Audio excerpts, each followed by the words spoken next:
we're constantly taking in all kinds of information like pupil dilation, the micromuscles around the eyes, the color of cheeks, or little facial expressions.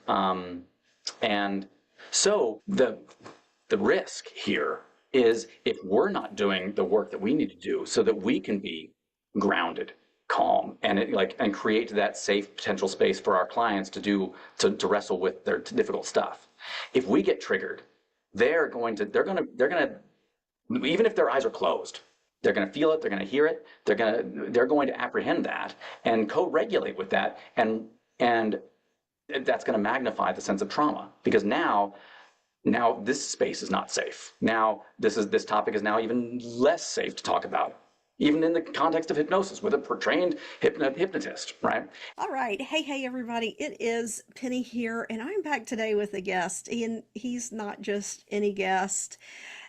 He's someone I consider a friend.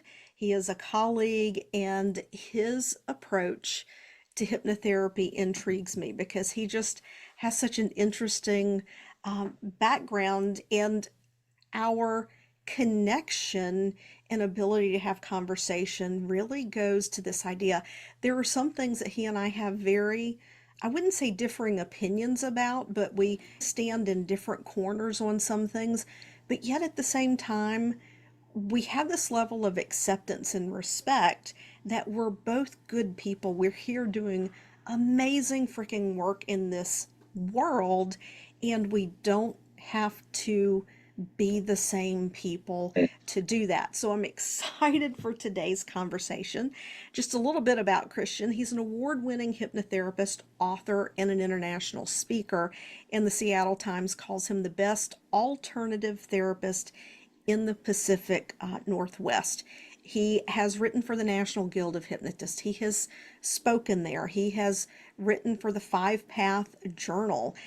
He speaks at the Five Path Symposium. He mentors people indirectly. He works with clients. He has a background in hypnosis counseling, and I'm always mess up Carl Jung's name, but that is someone you follow.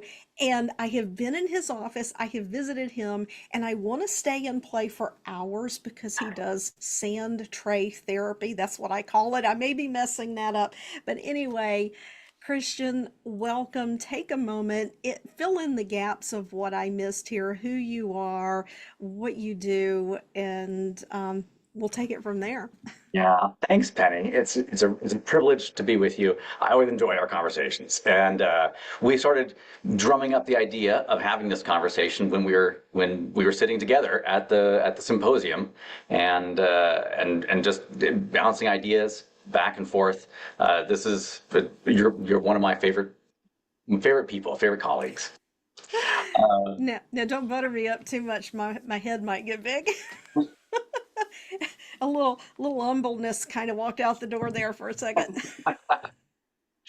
Well, so as far as I go, as far as me, I'm a hypnotherapist in Seattle, Washington.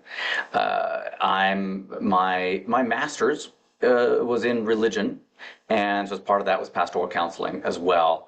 And currently getting my doctorate in psychology. And those two sort of fields really inform a lot of my work and what I do. I have a sort of the heart of a mystic and the mind of a skeptic, the very scientific sort of like evidence-based mind, and also this part of me that really is open to what human experience opens us up to.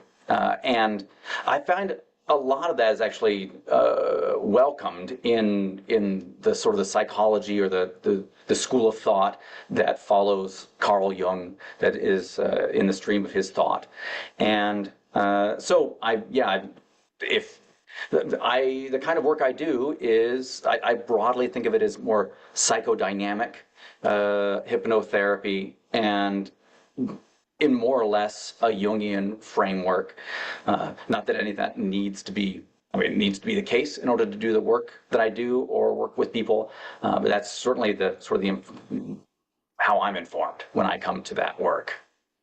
Yeah, so I'm curious, what led you to exploring hypnosis, and how did that become a just really the tip of the spear of the work that you do. And if my assumption is incorrect there, please correct it. Well, so no, I think in the sense that you and I both know that hypnosis is not it's not the therapy, right? That Right. hypnosis is the container, the opportunity for the work that gets done. And so, like most, I think most training curriculums just like teach you to do like get someone in hypnosis and then read some scripts or something. But what I like about the work that we do is we know how to take advantage of that container to really do some profound work with those techniques to really move whatever blockages are, or like heal trauma, like reconnect us to stuff that we can talk more about that, like what's neurologically going on, because we're using these more depth-oriented techniques rather than just sort of just direct suggestion. Um, but like, I got off on Yeah. that. So what Oh, my led background. you what Yeah. led you to choose to use this as your primary? So, well, so I mentioned that my master's is in religion, and I was my first career was as a minister, a Christian minister. I was in a small Christian peace church, and actually I served all over the world for that, mostly in the Pacific Northwest, and I loved that work. I was good at it, and people people said nice things, but at about the 10-year mark, I started like reevaluating what I was doing, why I was doing it. And the reason I got into ministry was because I really wanted to help people be better people.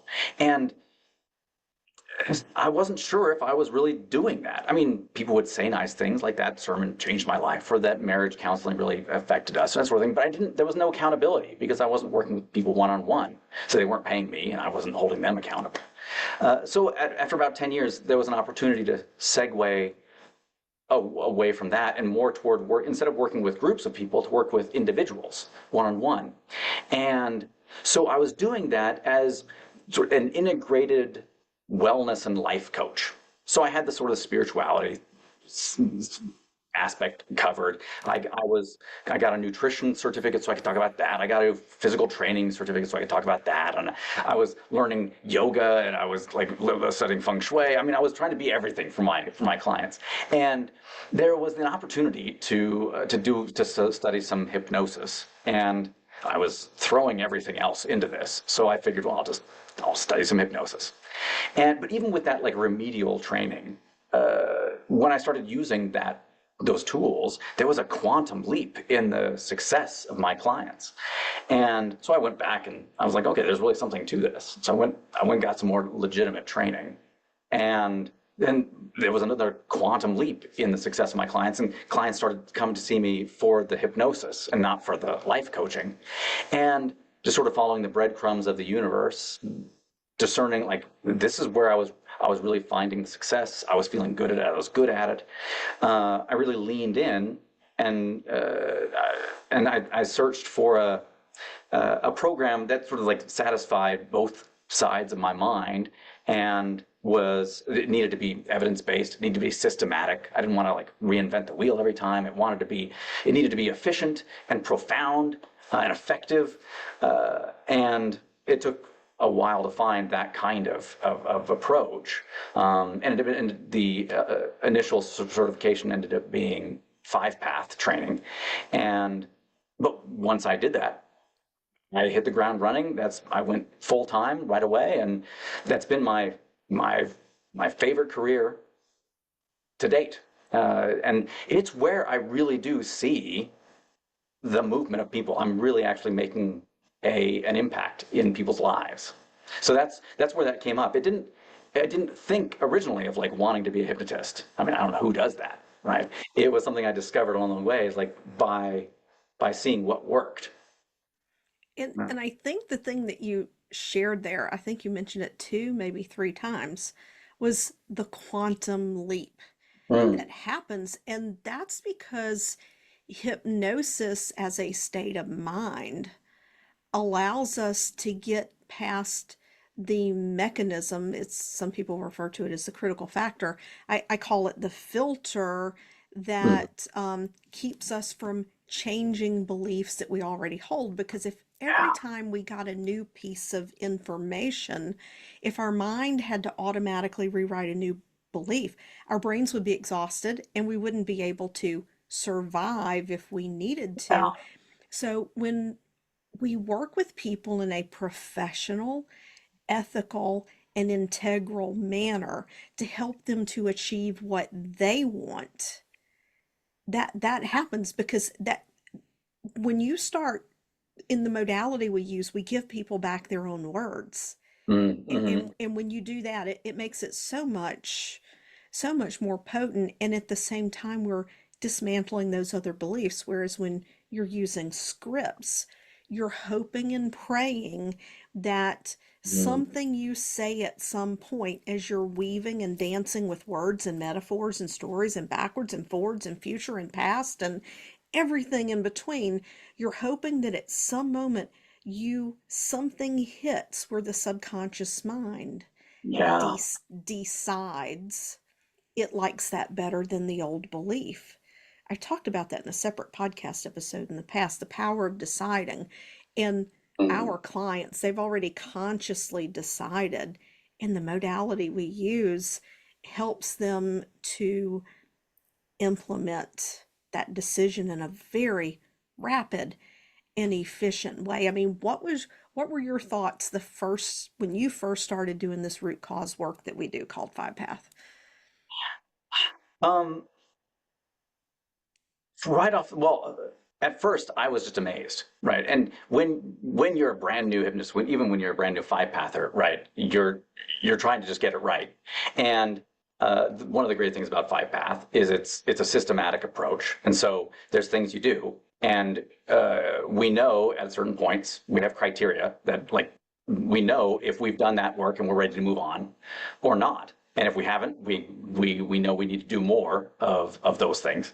Um, and so at the beginning, I was just amazed that I could have this kind of profound effect on people's lives while myself at the very beginning, right, not feeling very confident or competent, right? I'm not feeling like I was really ready. Like I realized, oh, it's not about me.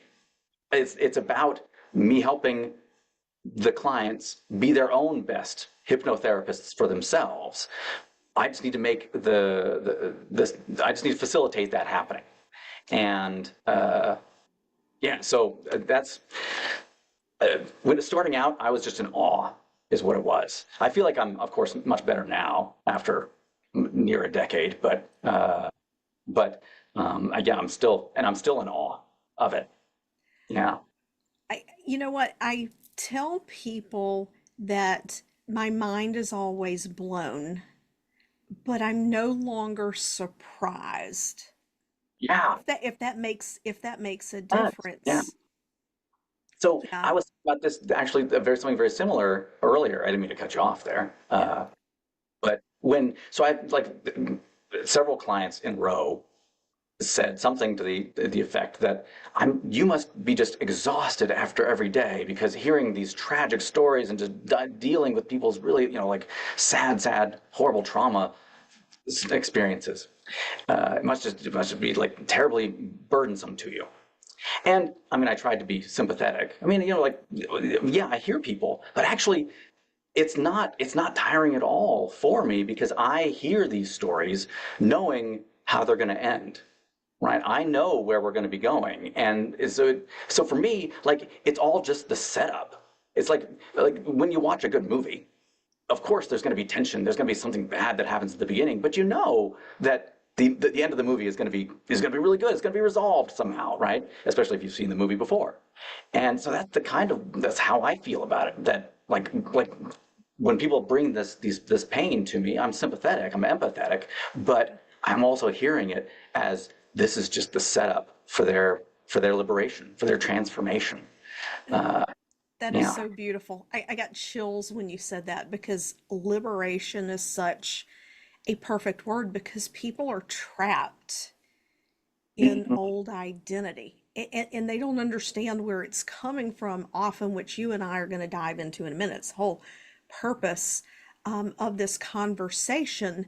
But I had this same conversation that you talk about, being able to hear these stories Mm. with the students in my current training that's taking place. Somebody asked me, the person's a nurse, so they have a big heart, a lot of compassion, and they're an empath like I am. I don't know if you're an empath, but very sensitive to other people's feelings. And she asked me, she said, how do you do it? And I said, I had this client once, and I laid out the scenario, and it was this sweet little Southern woman in her 70s, and she wanted to sleep better, but without sleeping pills. So we had the approval of her doctor because she had been on long-term benzodiazepines, so it was going to require a Wow. physician to wean her off her medications. And so we had done the deep root cause work, and then we moved on to the magic that is forgiveness. And I know you know it's magic because you help women who deal with anger issues. Like that is part of your issue, like women who have carried, having to be something or somebody else for so long, and how that impacts them in their relationships.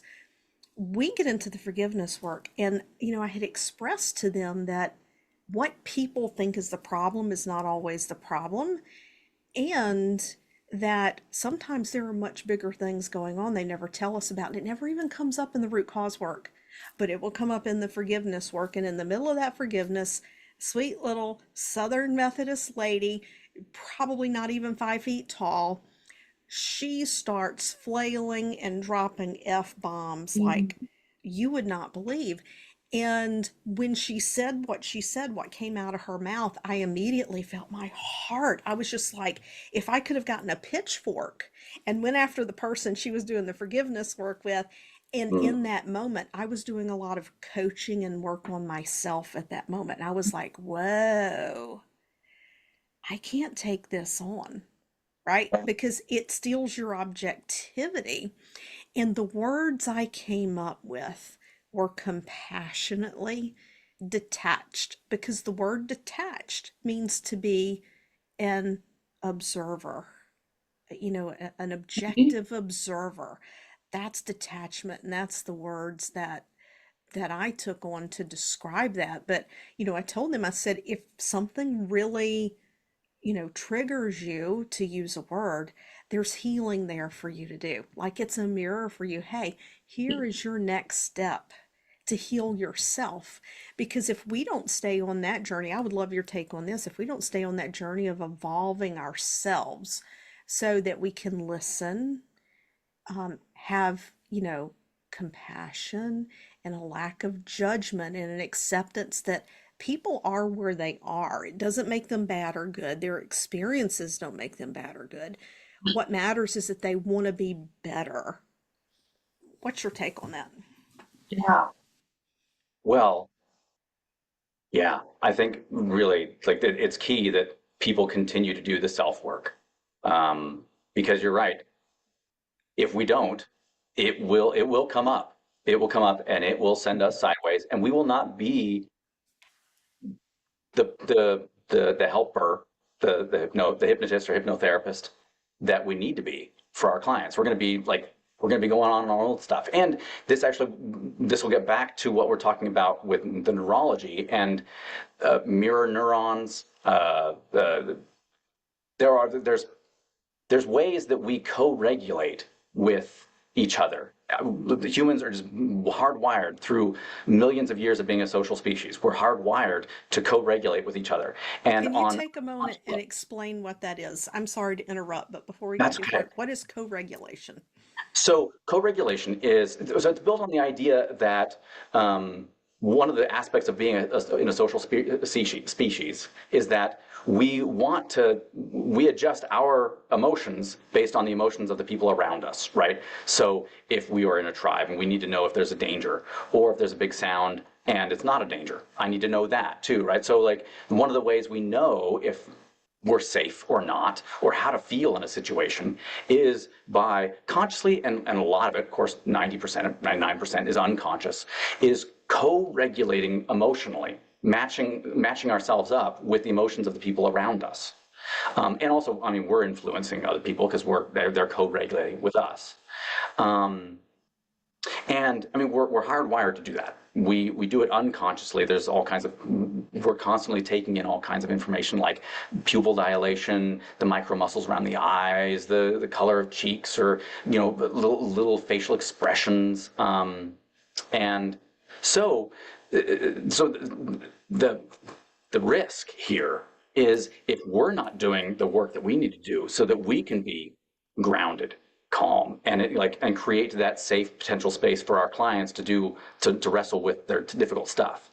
If we get triggered, they're going to even if their eyes are closed, they're going to feel it, they're going to hear it, they're going to apprehend that and co-regulate with that, and that's going to magnify the sense of trauma, because now this space is not safe. Now this topic is now even less safe to talk about, even in the context of hypnosis with a trained hypnotist, right? And it's going to actually make things worse. So that's the risk of it.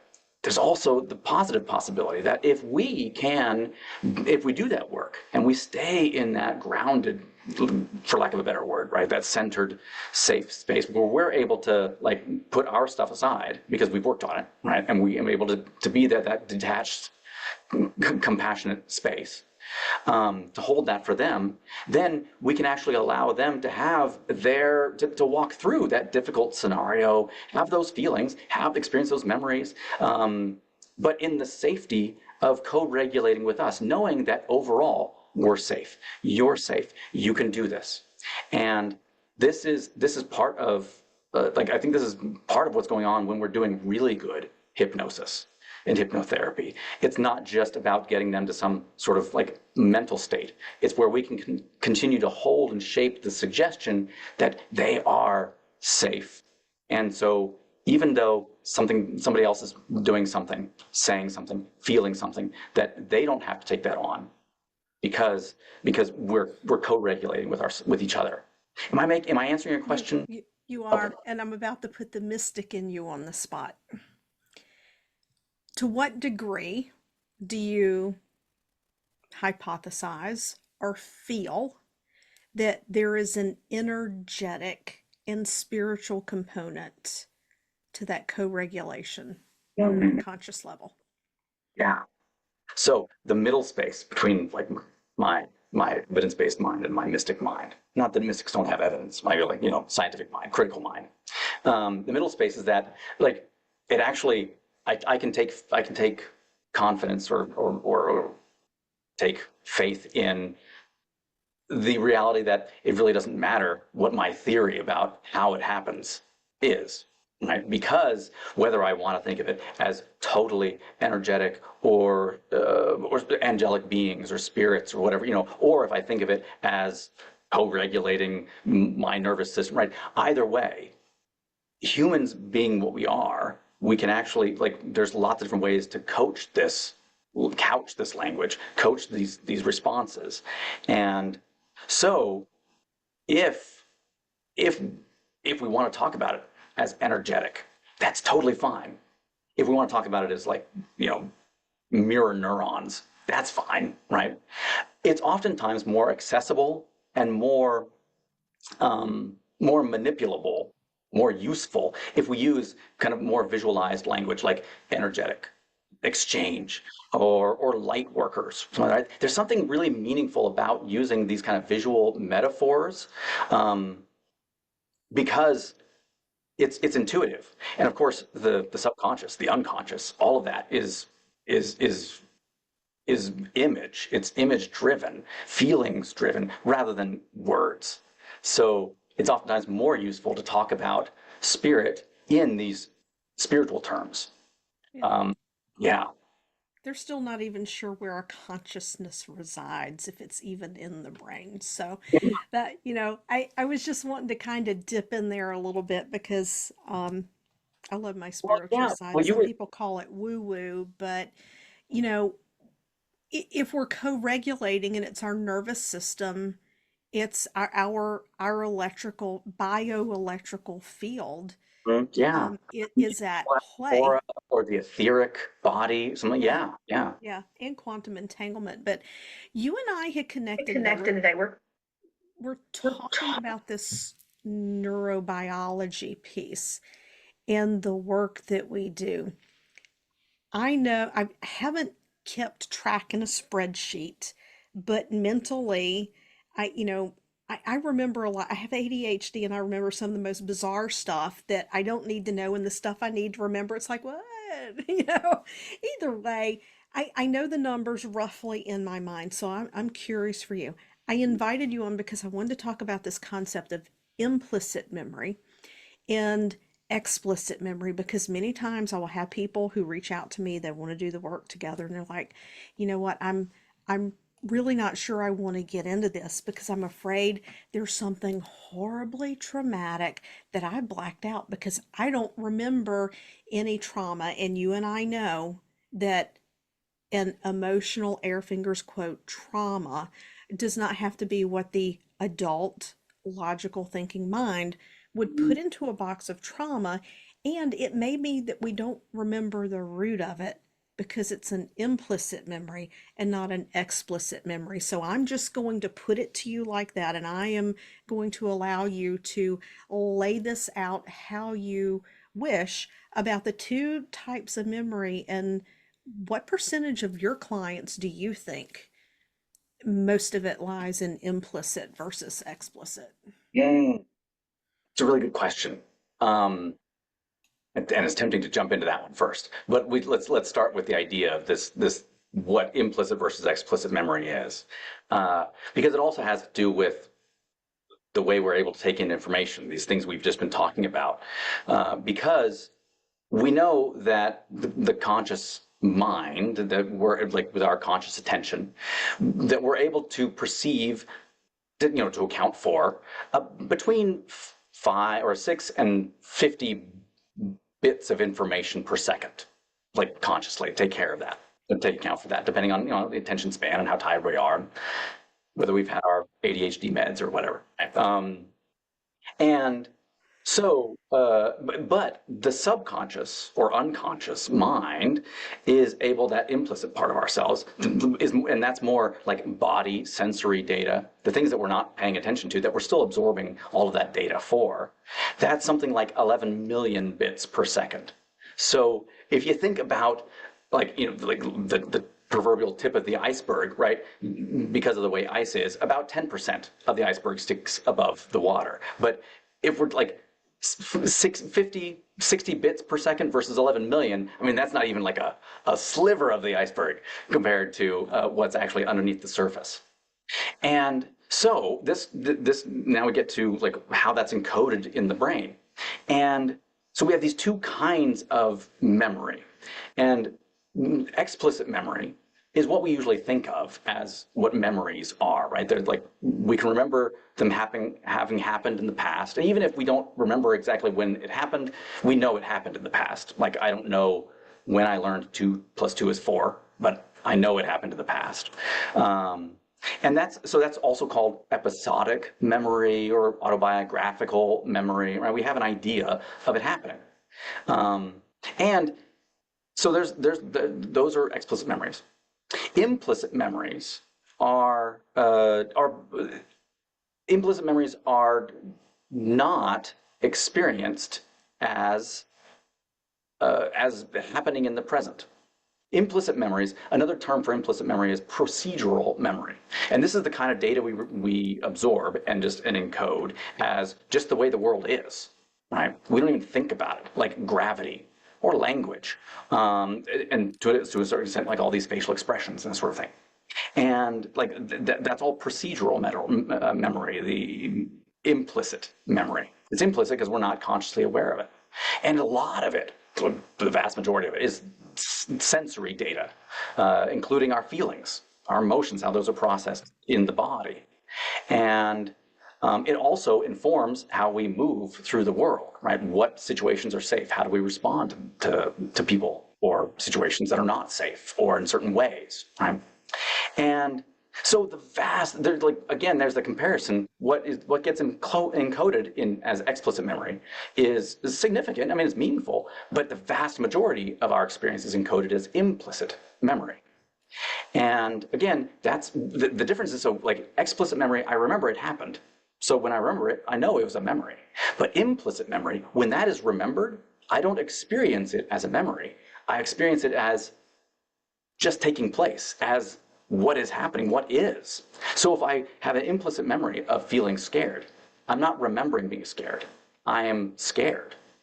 If I have an implicit memory of trauma, if somebody does something that awakens an implicit memory, then all of a sudden I'm flooded with that feeling as if it's right, like I'm literally feeling it right now, right? I mean, in that scenario. Does that contrast make sense there? Am I conveying that enough?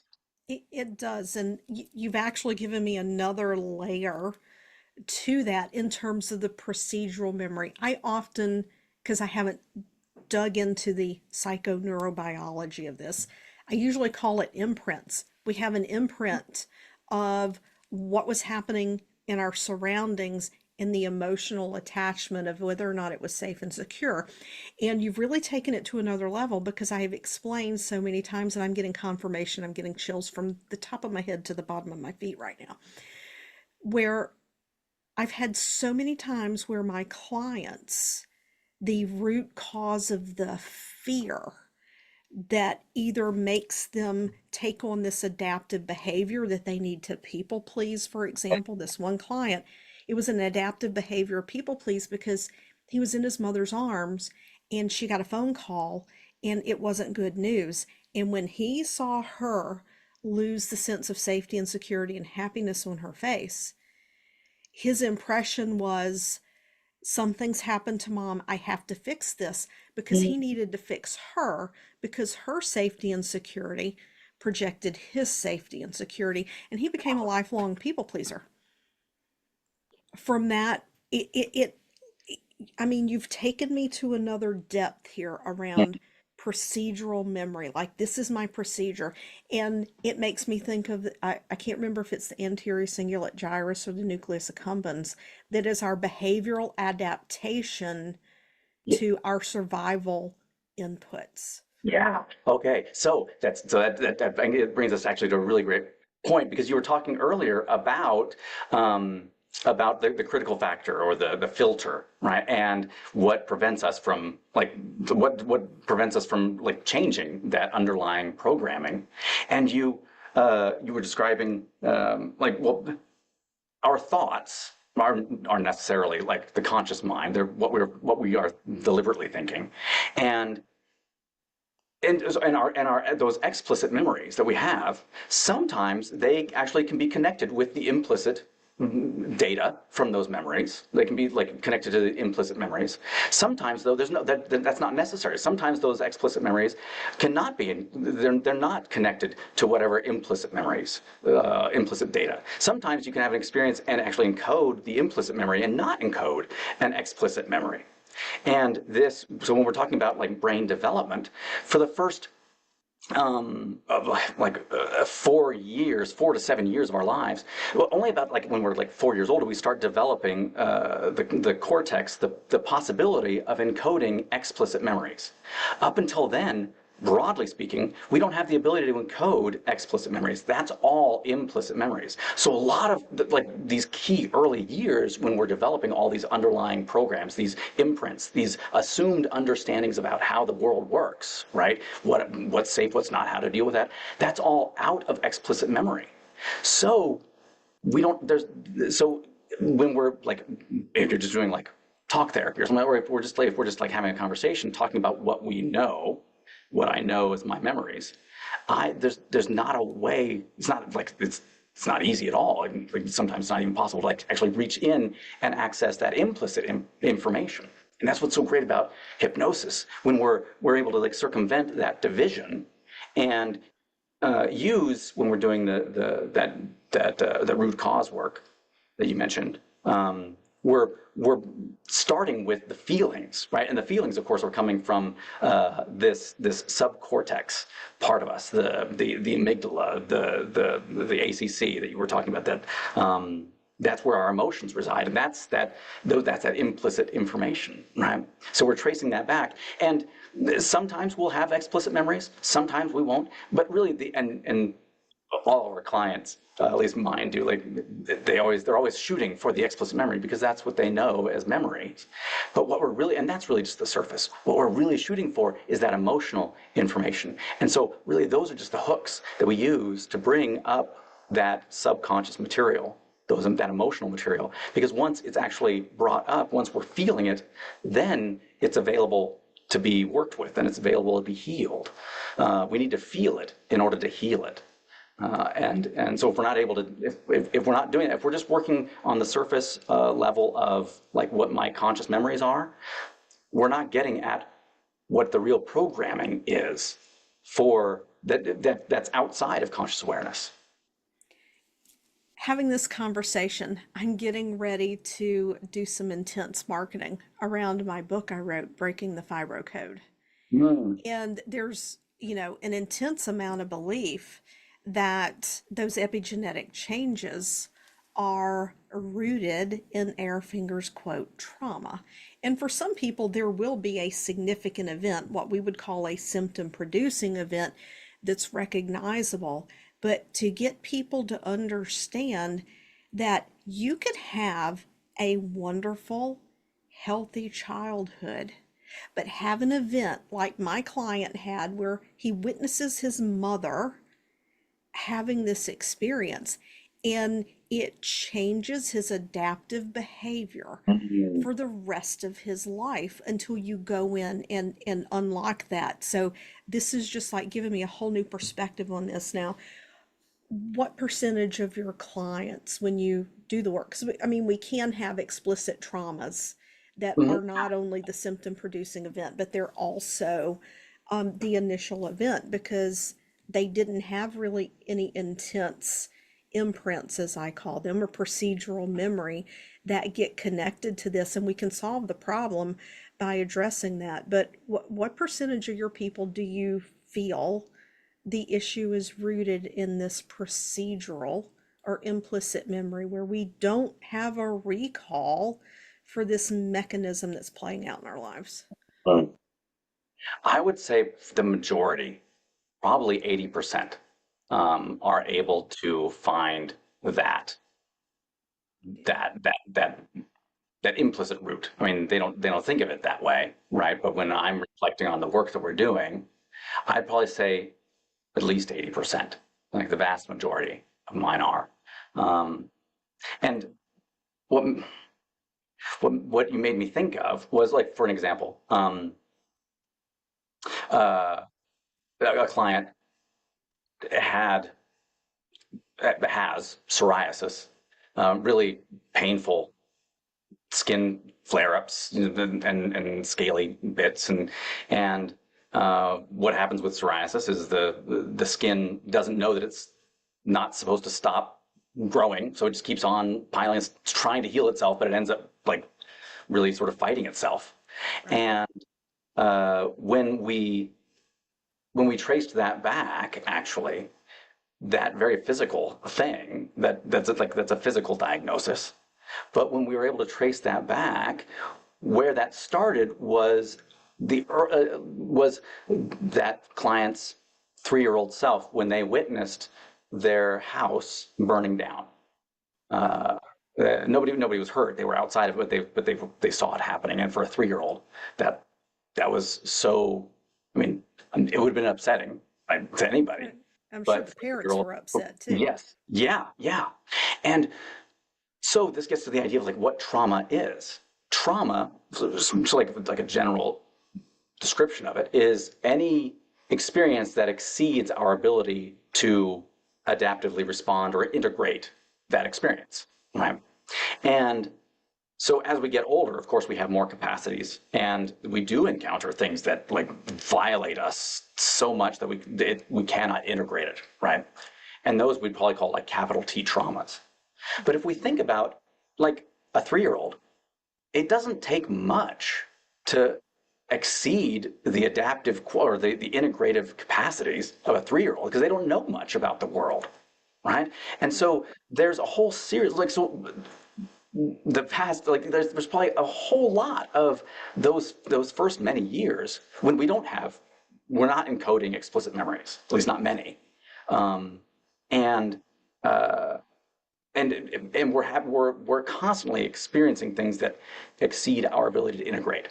And if we're not being, if we're not being like, we don't have a healthy attachment, or like our attachment figure is not there, able to co-regulate with us and walk us through, emotionally through that experience or whatnot, then, like, I'm sure this client's parents, they weren't looking at the 3-year-old trying to walk the 3-year-old through that. They were having their own reactions to that, Yeah. like your client did with their mom. And so it creates the trauma, right? So trauma, like, when we think of it that way, it happens all the time, and especially, of course, it's going to happen when they're little. But let's define trauma neurologically, because it's a little more nuanced, and this is where it gets really exciting about, like, from a therapeutic level or aspect. So trauma neurologically, it's encoded in such a way that it's relatively isolated. It's siloed from the rest of the experience of the individual because it can't be integrated. Right? That's the whole point of that, like, of that description, is that it's not being able to be integrated.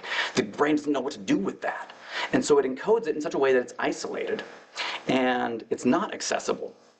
They can't access all the other capacities of the individual. So that 3-year-old client continued to grow and develop, gain new understandings, new capacities, strengths, resilience, but that 3-year-old self didn't.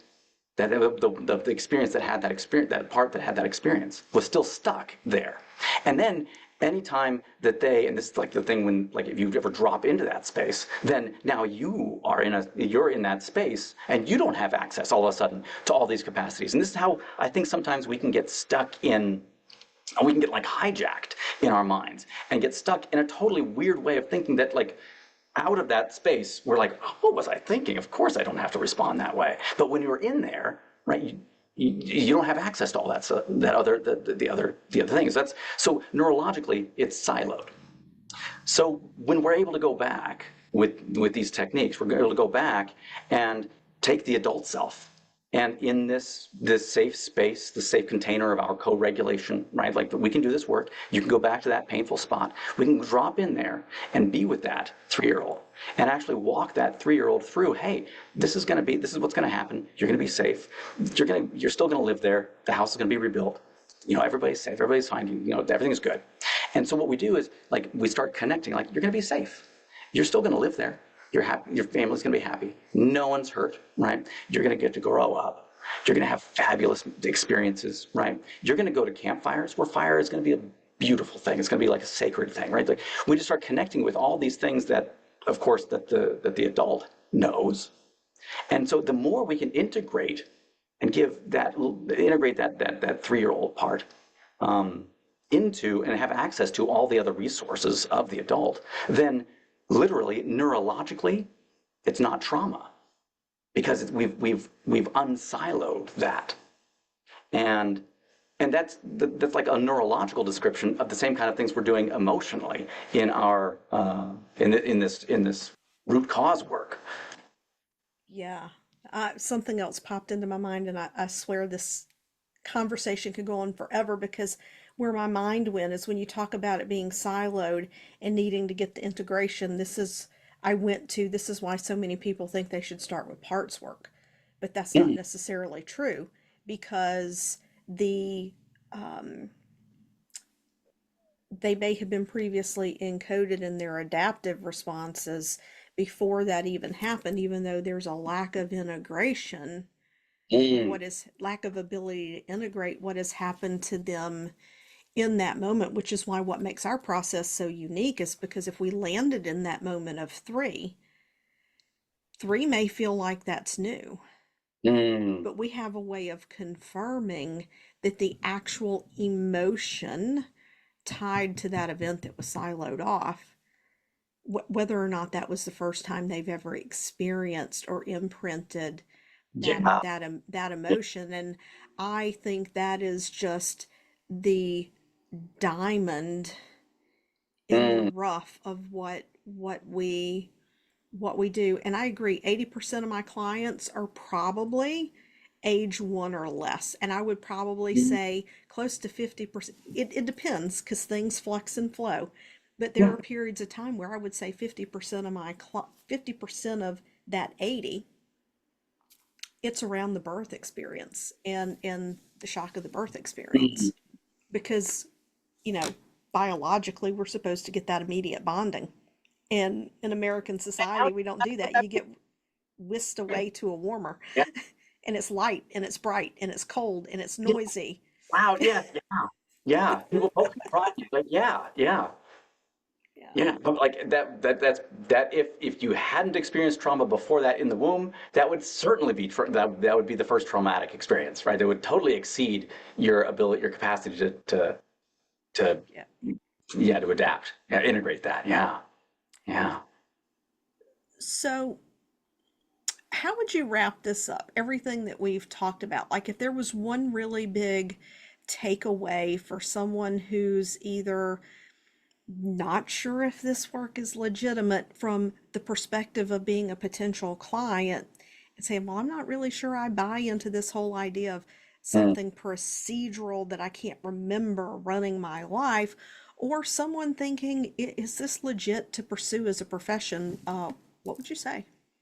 So I would say pay attention to the feelings that you're feeling when you get triggered or when the issue comes up, because and consider the possibility that it is that well, remember that implicit memory is not experienced as a memory. When you remember an implicit memory, you experience as being the case. And so our conscious mind will then feel that feeling and it'll oftentimes look around and try to figure out, like, what is making me feel this way? When really it's that memory, right? And the conscious mind will not stop until it just finds something. And it'll convince itself. And as long as it seems reasonable, the conscious mind will believe it. So we can lie to ourselves all the time. Um, and it may be helpful or maybe not, right?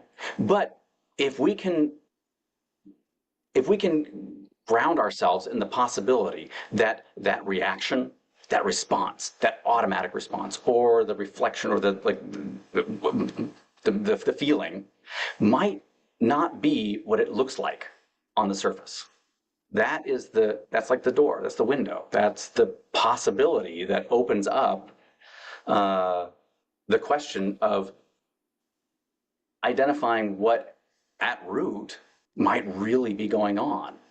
And so holding that feeling with a sense of curiosity, I think would be a great entree to seeing this as very legitimate uh, psychological work that we're doing. And an extraordinarily powerful tool. If you're thinking of either being helped by it or helping others with it, through it, knowing how we work and how you work inside of yourself, being able to hold that feeling as a possible as possibly not what you think it is, just being curious about where that's really coming from, what that's leading us to. Like, how could you hold that and not want to explore it, not want to work with it, not want to help yourself and help others with it? Yeah, absolutely. Now, Eh, you you've done a lot of work with special groups, and I really want to highlight that. And I don't want to say special groups as to single anyone out because we're all special. There we may have different context of life. We may have different life choices, but there are some groups of people who tend to be underserved in their needs and finding people who can hold that compassionate space for them. And I really want to take a moment highlight the fact that you are a committed ally to the transgender community. You've written a book called Transgender, and then you also have been a co-author in a book about hypnosis and spirituality and that growth. So any of you who are listening, because sometimes people reach out to me and say, Penny, can you help me out with this? And if there's someone like yourself, Christian, who is niched into something and you have a deep understanding of the nuance, oh, I love Mhm. that, the nuance that goes into um, the coping and the realities of what it is to integrate in the present day. I will tell people, I can definitely help you with this, but if you would prefer someone who really understands your community or really understands this aspect, I happen to know this person, and I have most definitely mentioned your name to more than a few people. Is there any specific client or instance that got you interested in making sure that that population was served, in addition to the women and the relationships and everything else that you do, because you don't do your work in a silo? Well, thanks. I appreciate you lifting it up. It's always good to yeah, to make sure there's adequate representation. Yes. So I'm not transgender, of course. I'm not transgender, not of course, but since you said I was an ally, I'm not transgender myself.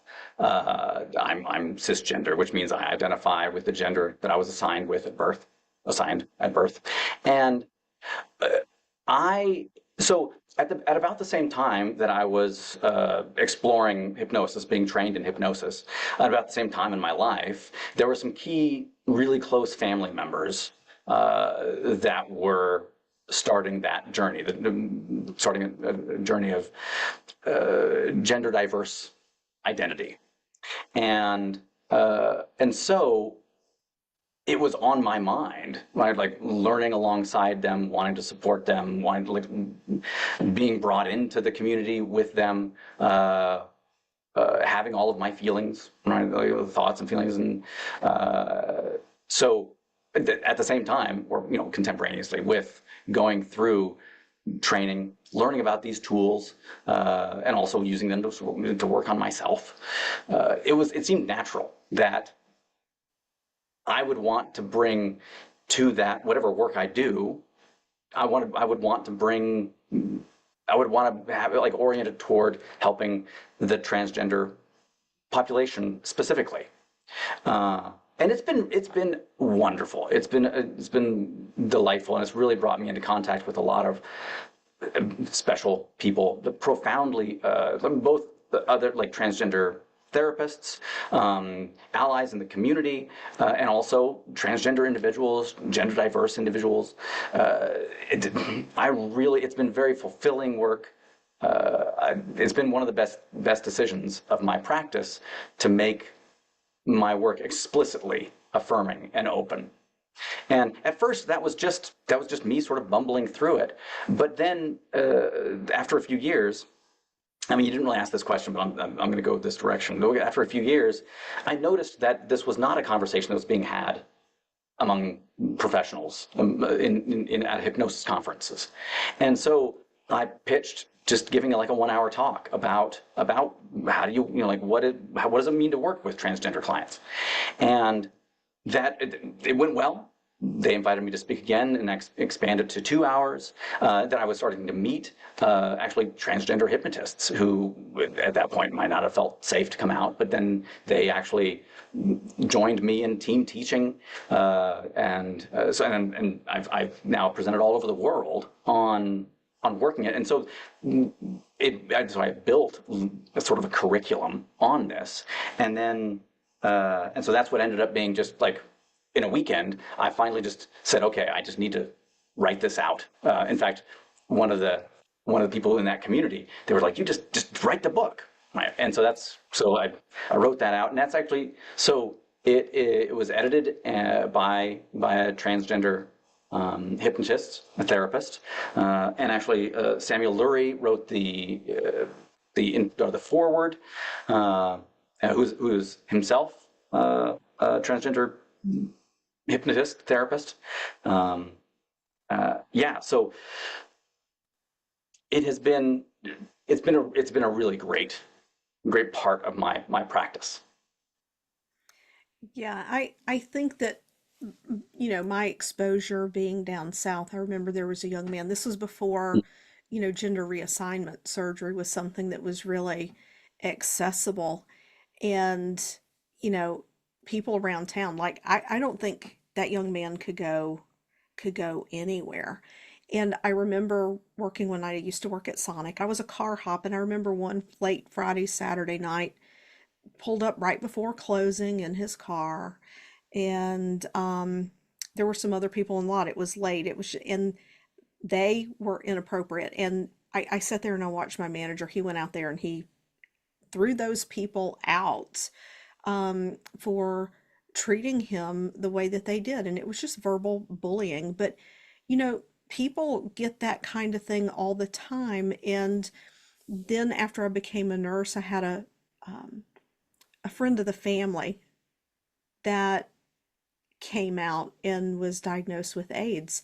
And as a nurse, to sit and to watch the ostracization and the fear of, don't sweat on me and those kinds of things, I was kind of horrified. Like I still didn't know, like there wasn't a community around me to really understand what was happening, but I knew what I was seeing was wrong. And then just a few years ago, I have a niece and a nephew who both came out, and it was not well received by family because family was making it mean something about them Yeah. instead of being supportive and understanding. So that is like the extent. I've had a couple of transgender clients, but that's like really the extent of my personal immersion and understanding. And you have a much deeper layer than that. And we will put a link to that book in the show notes. I'll go get my own copy myself because I would love to dive into it.